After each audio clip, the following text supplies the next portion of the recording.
International mangrove conservation and restoration conference అంతర్జాతీయంగా మడ అడవుల్ని కాపాడటం కోసం పునరుద్ధరించడం కోసం ఒక కాన్ఫరెన్స్ జరిగింది అబుదాబి యుఏఈలో. ప్రపంచవ్యాప్తంగా ఇలాంటి కాన్ఫరెన్స్ మ్యాంగ్రూవ్స్ కోసం ఇలాంటి కాన్ఫరెన్స్ జరగటం ఇదే తొలిసారి అని చెప్పొచ్చు. మడ అడవులు ఇవి మనకు చాలా ఇంపార్టెంట్. మ్యాంగ్రూవ్స్ ముఖ్యంగా కార్బన్ సీక్వెస్ట్రేషన్లో ఇవి చాలా కీలక పాత్ర పోషిస్తాయి. కర్బన శోషక ప్రక్రియలో ఇవి కీలక పాత్ర పోషిస్తాయి అన్నమాట. మ్యాంగ్రూవ్స్ ఈ టెరెస్ట్రియల్ ప్లాంటేషన్స్తో కంపేర్ చేస్తే, అంటే భూమి మీద ఉన్న ఇతర చెట్లతో కంపేర్ చేస్తే కనుక, ఇతర వృక్ష జాతులతో కంపేర్ చేస్తే కనుక మ్యాంగ్రూవ్స్ 3 to 4 times ఎక్కువగా కార్బన్ సీక్వెస్ట్రేషన్ చేయగలం అన్నమాట. అంటే దాదాపు 20% ఆఫ్ గ్రీన్ హౌస్ గ్యాసెస్ ఎమిషన్స్లో ఇవి తగ్గించే ప్రయత్నం చేయగలవు. వీటికి అంత పొటెన్షియల్ ఉంది, అంత శక్తి ఉందన్నమాట. IUCN రెడ్ లిస్ట్ ప్రకారం ప్రపంచవ్యాప్తంగా 16% కార్బన్ సింక్ ఏదైతే ఉందో అది ఈ మ్యాంగ్రూవ్స్ ద్వారానే జరుగుతుందని చెప్పి పేర్కొనడం జరిగింది. అంటే కార్బన్ సీక్వెస్ట్రేషన్కి లేదా కార్బన్ సింక్కి మ్యాంగ్రూవ్స్ చాలా అవసరం.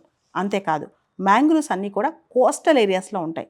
అంటే ఇక్కడ పెరిగే వృక్ష జాతులు సాలినిటీని తట్టుకుంటాయన్నమాట, తట్టుకుని పెరుగుతుంటాయన్నమాట. సో ఇవి కోస్టల్ ఏరియాస్లో సాయిల్ ఎరోజన్, ల్యాండ్ ఎరోజన్ జరగకుండా కాపాడుతూ ఉంటాయన్నమాట. అంతేకాదు సునామీలు ఇటువంటి విపత్తులు వచ్చినప్పుడు భూమికి సముద్రానికి మధ్య ఒక బఫర్ జోన్ లాగా కూడా ఇవి యాక్ట్ చేస్తుంటాయి అన్నమాట. ముఖ్యంగా ఇక్కడ బయోడైవర్సిటీ, జీవ వైవిధ్యం అనేది, అంటే డిఫరెంట్గా వృక్ష జాతులు, పక్షి జాతులు, జంతు జాతులు ఇక్కడ ఆవాసాలు ఉంటాయి. అండ్ ఇక్కడున్న ప్రత్యేకమైన రూట్స్ అన్నమాట. ఈ చెట్లకు ఉండే రూట్స్, వేర్లు ఎలా ఉంటాయంటే ఇవి సాలినిటీని తట్టుకోగలవు, ఉప్పు తీవ్రతని తట్టుకోగలవు అన్నమాట. అంటే సముద్ర తీర ప్రాంతాల్లో పెరిగేవే మడ అడవులు అంటాం. ప్రపంచవ్యాప్తంగా ఈ మడ అడవులు చాలా చోట్ల మిస్ అయిపోతున్నాయి, కనుమరుగైపోతున్నాయి. ఉదాహరణకి ఇండోనేషియా దేశంలో ప్రపంచవ్యాప్తంగా ఉన్న మ్యాంగ్రూవ్స్లో 20% ఇండోనేషియాలో ఉన్నాయి. కానీ ఇవి రోజు రోజుకి కనుమరుగైపోతున్నాయి అన్నమాట. అదేవిధంగా మనం భారతదేశంలో చూసుకుంటే సుందర్బన్స్, వరల్డ్స్లో ఒకటే చోటన అతిపెద్ద మ్యాంగ్రూవ్ ఫారెస్ట్ అనేది మన వెస్ట్ బెంగాల్ సుందర్బన్స్లో ఉందన్నమాట. సుందర్బన్స్, అండమాన్ నికోబార్, ఆంధ్రప్రదేశ్, మహారాష్ట్ర, ఇలా ఇండియాలో కూడా అనేక చోట్ల ఈ మడ అడవులు మ్యాంగ్రూవ్స్ ఉన్నాయి. వీటిని కాపాడుకునే బాధ్యత కూడా మన దేశానికి ఉంది. సో ఈ దృష్ట్యా కార్బన్ సీక్వెస్ట్రేషన్, తర్వాత సాయిల్ ఎరోజన్కి సంబంధించి, డిజాస్టర్ మేనేజ్మెంట్, తర్వాత బయోడైవర్సిటీ, వీటన్నిటి దృష్ట్యా మ్యాంగ్రూవ్స్ని మనం కాపాడుకోవాలి. దీనికోసమే ప్రపంచవ్యాప్తంగా మడ అడవులను కాపాడుకోవడానికి మొట్టమొదటి సదస్సు అబుదాబిలో జరిగింది. మడ అడవులు మ్యాంగ్రూవ్స్ని కాపాడుకోవడానికి మరియు పునరుద్ధరించుకోవడానికి జరిగిన ఈ సమ్మిట్ 3 రోజుల పాటు జరిగిందనమాట. దానిలో దాదాపు 82 దేశాల నుంచి 100 మంది స్పీకర్స్ మరియు 400 మంది డెలిగేట్స్ అటెండ్ అయ్యారు. Common theme mangrove break through అని చెప్పి ఒక థీమ్ పెట్టుకున్నారనమాట. మొత్తం మ్యాంగ్రూవ్స్ సంబంధించిన ఈ సదస్సు అనేది గ్లోబల్ మ్యాంగ్రూవ్ అలయన్స్ లీడర్షిప్లో జరిగిందనమాట. ఈ గ్లోబల్ మ్యాంగ్రూవ్ అలయన్స్లో భారతదేశం కూడా సభ్యదేశంగా ఉంది.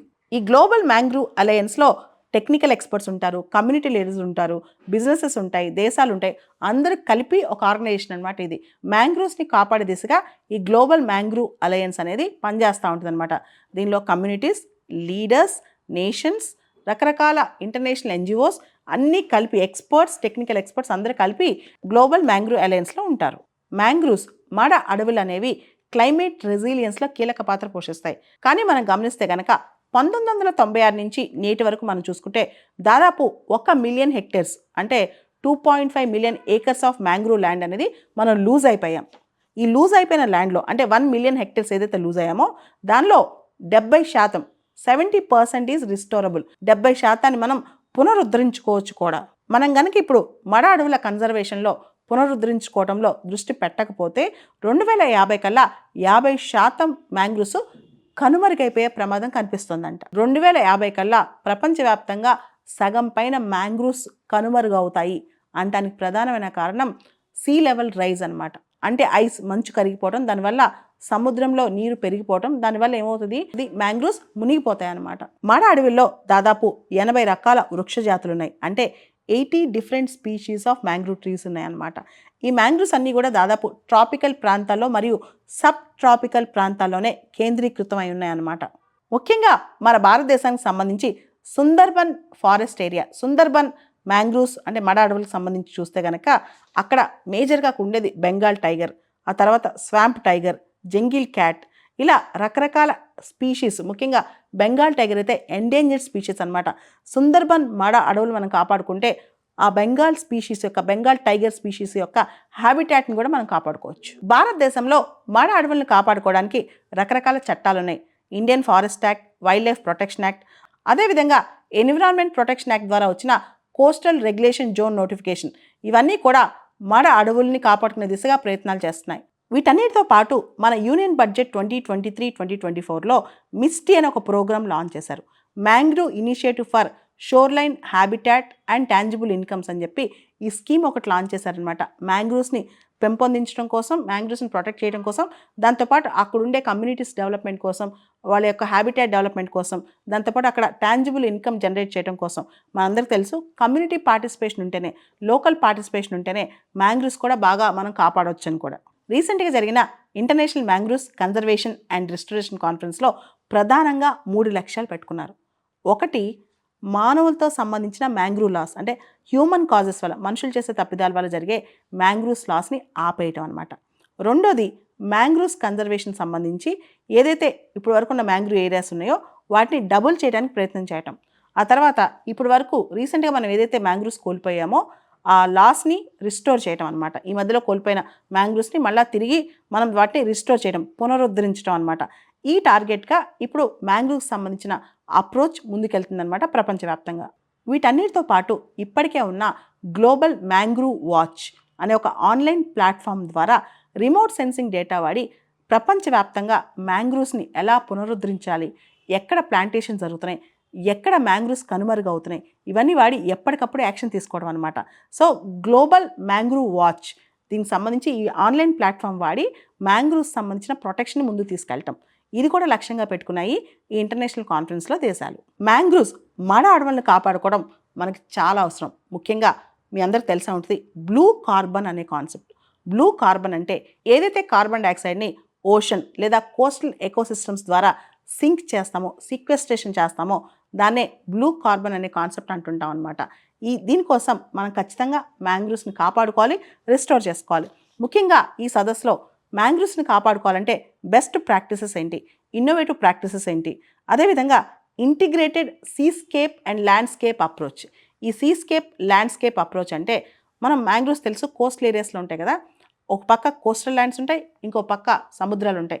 దానికి సంబంధించి కోరల్ రీఫ్స్ ఉండొచ్చు, సీ గ్రాస్ ఉండొచ్చు, రకరకాల ఇంటిగ్రేషన్ అప్రోచ్ కనుక మనం ఫాలో అయితే, అంటే సడన్గా అన్ని ఎల్లి చెట్లు నాటేయకుండా అక్కడ ఎలా బతుకుతాయి, ఏవి బతుకుతాయి, ఏ విధంగా సీస్కేప్ని ల్యాండ్స్కేప్ని ఇంటిగ్రేట్ చేయొచ్చు, దా విధంగా అక్కడ జనరిక్గా వస్తే కనుక అక్కడ సూట్ అయ్యే విధానంతో మనం కనుక ప్లాంటేషన్స్ చేస్తే ఇంకా బెటర్గా ఉంటుందని ఒక కొత్త అప్రోచ్ అనమాట. Integrating seascape and landscape approach అంటాం దీన్ని. వీటన్నిటితో పాటు లోకల్ కమ్యూనిటీస్ని ఇన్వాల్వ్ చేసి మ్యాంగ్రూవ్స్ని పునరుద్ధరించడం మంచిదని చెప్పి అంటున్నారు నిపుణులు. ఉదాహరణకి ఇండోనేషియా, గిని, మెక్సికో ఇలాంటి దేశాల్లో మ్యాంగ్రూవ్స్ కన్జర్వేషన్లో లోకల్ పీపులే ఎక్కువగా భాగస్వాములు అవుతారంట. ప్రపంచవ్యాప్తంగా చాలా ససెప్టబుల్గా ఉన్న, వల్నరబుల్గా ఉన్న ఈ మ్యాంగ్రూవ్ ఎకోసిస్టమ్స్ని కాపాడాలంటే దాదాపు $4 బిలియన్ ఫండ్ అవసరం అవుతుందంట. గ్లోబల్ మ్యాంగ్రూవ్ అలయన్స్ కానీ ఇప్పుడున్న ఈ కాన్ఫరెన్స్లో కానీ దీని మీద చర్చ అయితే జరిగింది, కానీ ఎవరు దీనికి ఫండింగ్ చేస్తారనే దాని మీద పూర్తి స్థాయిలో కాన్సెన్సస్ రాలేదు. ప్రపంచవ్యాప్తంగా మడ అడవుల వల్ల, అంటే మ్యాంగ్రూవ్స్ వల్ల కోస్టల్ ఏరియా ప్రొటెక్షన్ కానీ, జీవ వైవిధ్యం బయోడైవర్సిటీ హాట్స్పాట్ ప్రొటెక్షన్ కానీ, అదేవిధంగా అక్కడున్న లోకల్ కమ్యూనిటీస్కి జీవనోపాధి లైవ్లీహుడ్ సపోర్ట్ కానీ, దాంతోపాటు వాటర్ క్వాలిటీ మేనేజ్మెంట్, అక్కడున్న నీటికి సంబంధించి ఆ వాటర్ క్వాలిటీ మేనేజ్మెంట్ కానీ, ఇవన్నీ కూడా, ఎందుకంటే మ్యాంగ్రూవ్స్ అనేవి పొల్యూటెంట్స్ని ఫిల్టర్ చేయగలవు అనమాట. ఆ కెపాసిటీ మ్యాంగ్రూవ్ చెట్లకు ఉంటుంది అనమాట. సో వీటన్నిటికీ మ్యాంగ్రూవ్స్ ఉపయోగపడతాయి. ఇక్కడ మనం ప్రపంచవ్యాప్తంగా చూసుకుంటే 14.8 మిలియన్ల హెక్టేర్ల మ్యాంగ్రూవ్స్ ఉన్నాయి. దాదాపు ప్రపంచవ్యాప్తంగా 123 దేశాల్లో మ్యాంగ్రూవ్స్ ఉన్నాయన్నమాట. అతి ముఖ్యంగా మ్యాంగ్రూవ్స్ మాడ అడవులు ఎక్కువ దేశాలు ఇండోనేషియా, బ్రెజిల్, ఆస్ట్రేలియా, నైజీరియా.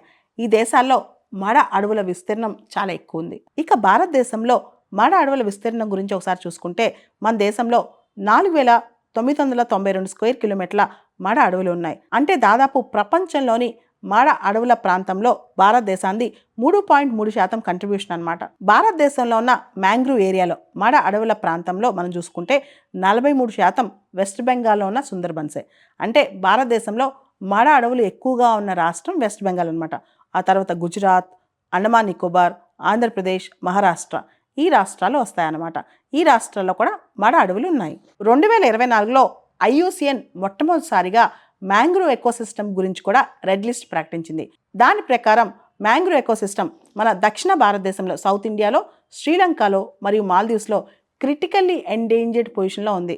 అదేవిధంగా నార్త్ ఇండియా, మీరు చూస్తే west Bengal, east India, north India వీటిలో పర్లేదు, కానీ సౌత్ ఇండియాలో మాత్రం క్రిటికల్లీ ఎండేంజర్డ్ పొజిషన్లో ఉందన్నమాట. ఇక్కడ మనం పోల్చి చూస్తే బే ఆఫ్ బెంగాల్ ప్రాంతం, వెస్ట్రన్ కోస్ట్, ఈ ప్రాంతంలో మ్యాంగ్రూవ్స్ అనేవి లీస్ట్ కన్సర్న్డ్, అంటే మ్యాంగ్రూవ్స్కి పెద్దగా ఇబ్బంది లేదు. కానీ సౌత్ ఇండియాలో మాత్రం మ్యాంగ్రూవ్స్ చాలా క్రిటికల్ ఎండేంజర్లో ఉన్నాయి. సౌత్ ఇండియా, శ్రీలంక మరియు మాల్దీవ్స్ అనమాట, ఐయుసిఎన్ కథనం ప్రకారం.